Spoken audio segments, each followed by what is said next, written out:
आज एका विद्यार्थ्याने एक प्रश्न विचारला आणि मी खरंच सांगू भांबावून गेलो। त्याचा प्रश्न होता की गणपती बाप्पा आपल्याला इथे तर दिसत आहेत, पण खरे खरेचे गणपती बाप्पा कुठे आहेत?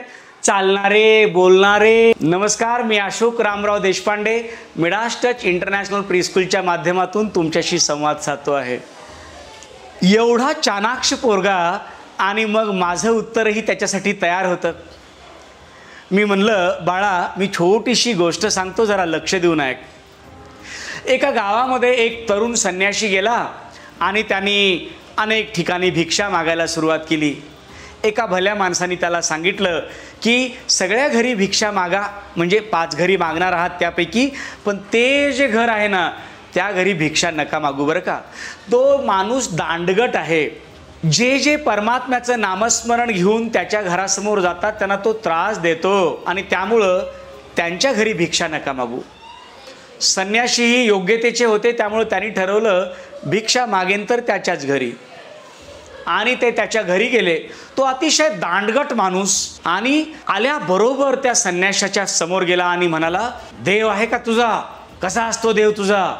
बाळाचा प्रश्न जो होता ना सकाळचा तो अतिशय निरागस होता आणि याचा जो प्रश्न होता ना तो अतिशय क्रूर होता, पण दोघांचंही उत्तर एकच आहे। मी त्या बाळाला सांगायला सुरुवात केली आणि सांगितलं, बाळा मग त्या संन्याशाने भिक्षा मागितल्यावर तो माणूस त्याला अचरट बोलायला लागला, तुझा देव दिसतो कसा रे? तुझा देवाचा आवाज कानाला ऐकू येतो का रे? गंध येतो का रे तुझ्या देवाचा? स्पर्श कसा आहे रे? चव कशी आहे रे तुझ्या देवाची? असं म्हणायला लागला। आता त्या साधूंनी सांगितलं, ह्या सगळ्या गोष्टी तुला समजतील पण इथं सांगता येणार नाही, माझ्यासोबत चल। त्या दांडगट माणसाला माहिती होतं की याच्यापेक्षा मी जास्त ताकदवान आहे, त्यामुळं मी कुठेही गेलो तरी या साधूला बदलू शकतो, म्हणून तो माणूस त्या साधूच्या मागे मागे गेला। थोडंसं जंगलाच्या आतमध्ये गेल्यावर एका उंचवठ्यावर साधू उभं राहिला आणि त्याला सांगितलं, तो तिकडे बघ, परमात्मा तुला दिसेल।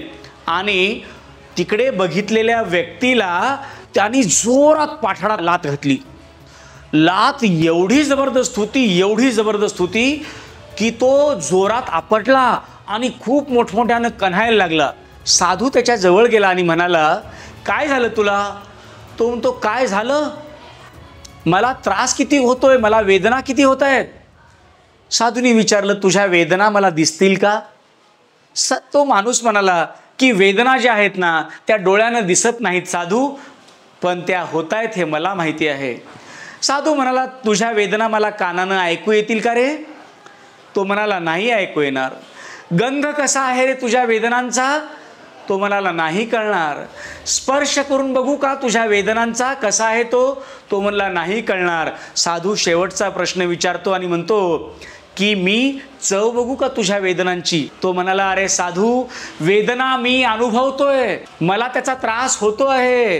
ज्याला अनुभव येतो आहे ना त्यालाच हे कळतं, तुला हे सांगून कळणार नाही। माझ्या वेदना जरी डोळ्यानं दिसत नसल्या, कानानं ऐकू येत नसल्या, त्याला गंध नसला, त्याला स्पर्श केल्यावर त्या वेदना जाणवत नसल्या आणि त्याला चवही नसली, तरी वेदना आहेत आणि त्या मी भोगतो आहे, मला अनुभवतो आहे। साधूंनी त्याला अतिशय नम्रपणे सांगितलं, परमात्म्याचा साक्षात्कार मीही असाच अनुभवतो आहे।